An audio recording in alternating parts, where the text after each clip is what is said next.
The devastation caused by the March 20th strike is clear to see. It targeted a school being used as a shelter by internally displaced Syrians. So too is the destruction of a busy marketplace 2 days later. Both attacks were carried out by the US-led coalition in and around the towns of Mansoura and Tabqa, which are close to the city of Raqqa, once declared by ISIL as the armed group's capital. Investigators from Human Rights Watch visited the sites in July to survey the damage and to interview survivors.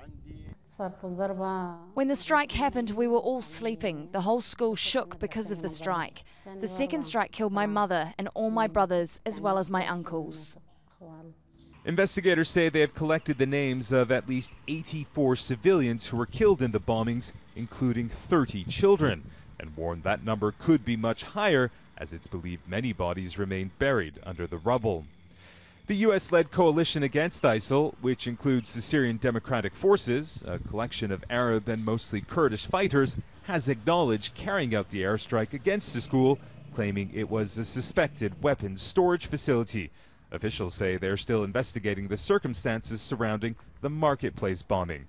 Human Rights Watch's 42-page report called All Feasible Precautions, Civilian Casualties in Anti-ISIS Coalition Airstrikes in Syria, say both strikes raise serious questions about the U.S.'s commitment to preventing civilian deaths.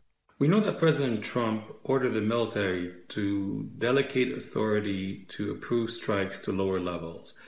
And we are concerned that this would have contributed to the higher civilian death toll that we have documented. It's difficult to imagine how lowering the threshold or the delegating the authority to lower levels would not have an impact. In the past few months, U.S.-led forces have carried out a number of strikes that have hit markets, schools, and mosques in Syria and Iraq. In June, United Nations officials said there had been a staggering loss of life, particularly during the offensive to retake the city of Raqqa and the surrounding areas.